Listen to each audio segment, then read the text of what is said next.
ভারত এবং বাংলাদেশ দুই প্রতিবেশী দেশ, যাদের ইতিহাস, সংস্কৃতি ও ভূগোলের গভীর সংযোগ রয়েছে। গত কয়েক বছর দুই দেশের মধ্যে বন্ধুত্বপূর্ণ সম্পর্ক বিদ্যমান থাকলেও এবার পরিস্থিতি ভিন্ন।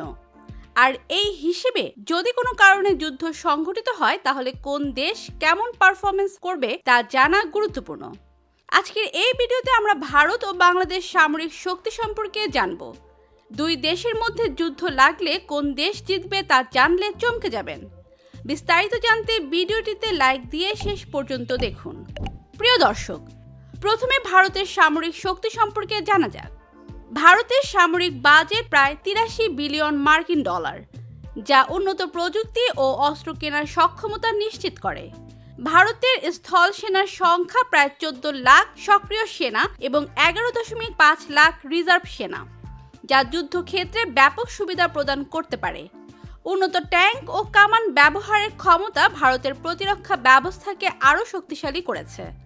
ভারতীয় নৌবাহিনী রয়েছে 295টির বেশি যুদ্ধজাহাজ এবং 17টি সাবমেরিন, যা সমুদ্র সীমান্তে নিরাপত্তার শক্তিশালী অবস্থান তৈরি করে। বিমানবাহী রণতরী সহ উন্নত প্রযুক্তির অস্ত্র থাকায় ভারতীয় নৌবাহিনী যে কোনো পরিস্থিতিতে কার্যকর ভূমিকা রাখতে সক্ষম।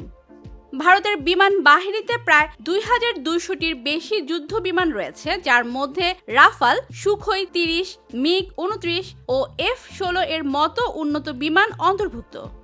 এসব বিমান আকাশ যুদ্ধে ভারতের আধিপত্য বজায় রাখার জন্য বিশেষভাবে কার্যকর। পাশাপাশি ভারতের পরমাণু অস্ত্র মজুদ এবং দূরপাল্লার মিসাইল যেমন অগ্নি-5 ব্যবহারের সক্ষমতা ভারতের প্রতিরক্ষা ব্যবস্থাকে আরও দৃঢ় করে তুলেছে। এবার বাংলাদেশের সামরিক শক্তি সম্পর্কে জানাবো। বাংলাদেশের সামরিক বাজেট প্রায় 4 বিলিয়ন মার্কিন ডলার, যা তুলনামূলকভাবে সীমিত হলেও প্রতিরক্ষামূলক কৌশলে শক্তিশালী অবস্থান নিশ্চিত করেছে। বাংলাদেশের স্থল সেনার সংখ্যা প্রায় 2.5 লাখ সক্রিয় সেনা এবং 2 লাখ রিজার্ভ সেনা, যারা প্রতিরক্ষামূলক যুদ্ধ কৌশলে দক্ষ। দেশের ভূখণ্ড এবং প্রাকৃতিক বৈশিষ্ট্যের কারণে প্রতিরক্ষামূলক যুদ্ধ পরিচালনা করা সহজ হয়। বাংলাদেশের নৌবাহিনীর প্রধান যুদ্ধজাহাজ সংখ্যা 120টির বেশি এবং 4টি সাবমেরিন রয়েছে, যা উপকূলবর্তী প্রতিরক্ষায় গুরুত্বপূর্ণ ভূমিকা পালন করে। তবে গভীর সমুদ্রে অভিযানের সক্ষমতা তুলনামূলকভাবে সীমিত। বাংলাদেশ বিমান বাহিনীর যুদ্ধ বিমান সংখ্যা প্রায় 160টির মতো, যা প্রধানত চীনা ও রাশিয়ান প্রযুক্তির। এই বাহিনী দেশের আকাশ প্রতিরক্ষায় বিশেষভাবে প্রস্তুত হলেও ভারতীয় বিমান বাহিনীর তুলনায় অনেক পিছিয়ে। বাংলাদেশে কোনো পরমাণু অস্ত্র নেই। এর ফলে কৌশলগতভাবে পরমাণু যুদ্ধের ক্ষেত্রে বাংলাদেশ পিছিয়ে থাকলেও আন্তর্জাতিক সমর্থনের মাধ্যমে ভারসাম্য রক্ষা করতে পারে। বাংলাদেশের ভৌগোলিক অবস্থান এমন যে এটি চারদিকে ভারতের দ্বারা পরিবেষ্টিত। যুদ্ধ হলে ভারতের স্থল, নৌ ও বিমান বাহিনী সহজেই কৌশলগত সুবিধা নিতে পারে। তবে বাংলাদেশের নদীবাহিত ভূখণ্ড প্রতিরক্ষা যুদ্ধে সুবিধা দিতে পারে। সীমান্তবর্তী অঞ্চলগুলোতে প্রতিরোধ যুদ্ধ পরিচালনার জন্য বাংলাদেশের ভূগোল বিশেষ সুবিধাজনক হতে পারে। যদি যুদ্ধ শুরু হয়, তাহলে ভারত দ্রুত আক্রমণ চালিয়ে সীমান্তে আধিপত্য বিস্তার করতে পারে। নৌ অবরোধ তৈরি করে বাংলাদেশকে বিচ্ছিন্ন করার কৌশলও গ্রহণ করতে পারে, যা বাংলাদেশের সামরিক ও অর্থনৈতিক কর্মকাণ্ডে বড় প্রভাব ফেলবে।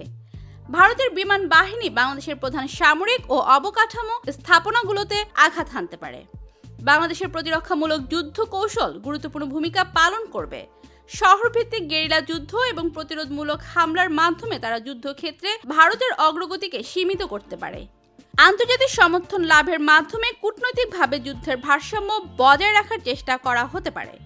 তো প্রিয় দর্শক, আপনাদের কি মনে হয়, দুই দেশের মধ্যে যুদ্ধ লাগলে কোন দেশ বিজয়ী হবে? কমেন্টে জানিয়ে দিন এবং নতুন নতুন ভিডিও পেতে চ্যানেলটি সাবস্ক্রাইব করুন। ধন্যবাদ।